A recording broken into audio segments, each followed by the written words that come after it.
fluorocarbons, wasn't sure what to make of it.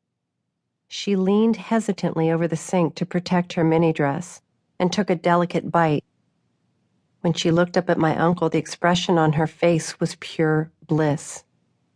In slow motion, she turned and handed me the tomato. I looked up at the two of them, a bit nervous. I felt the way I would later feel when someone handed me my first joint. What would happen to me if I ate this tomato? But I bit in, and I understood. Rich, earthy, dense. The taste of minerals. Where previous tomatoes had been porous, spongy, common, this tomato was pure saturation. It was as if the tomato itself had a built-in speed limit. It was not possible to eat it quickly and forget about it. There was a there.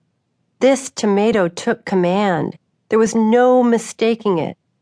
This was a tomato. My uncle asked me what I tasted. I couldn't speak. I didn't want to break the spell. "What do you taste?" he prodded, as if he were a blind man asking me what I saw.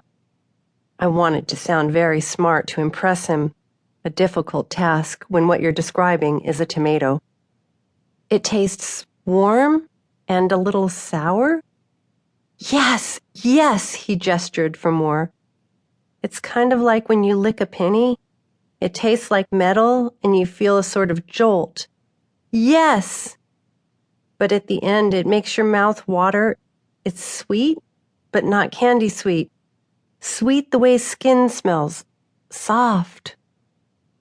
My uncle was pleased.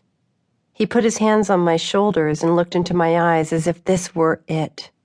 As if at that very moment I was heading out on the vision quest of life, and he was offering me just one last piece of advice.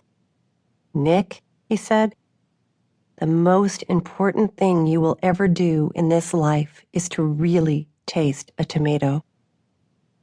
I often think back about that day in the kitchen when I'm getting ready to teach slow sex to a new group of students.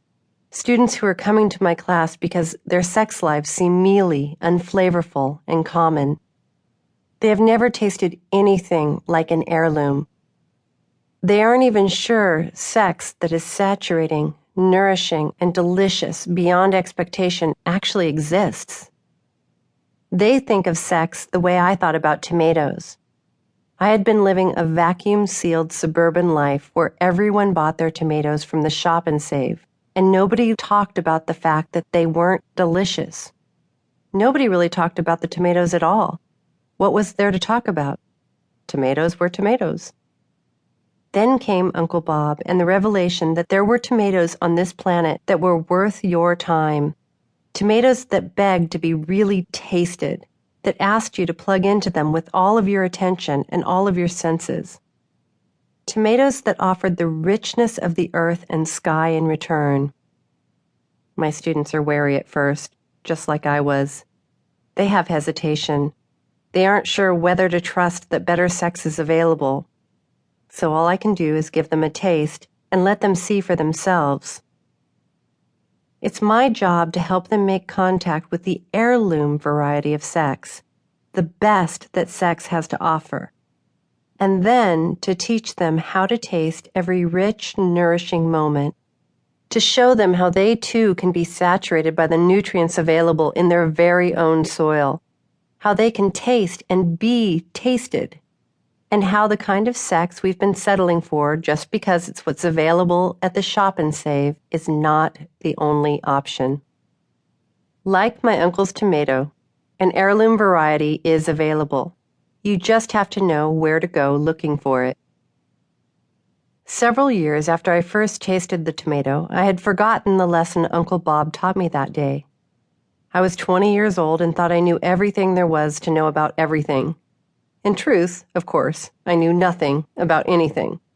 But I did know that something wasn't going right in my life. Outwardly, all was well. I'd graduated magna cum laude and was already doing my master's work in a field I loved. I had the first paid teaching assistant position in my department, and it had been taken in by a prestigious mentor. I was living in one of the most sophisticated and interesting cities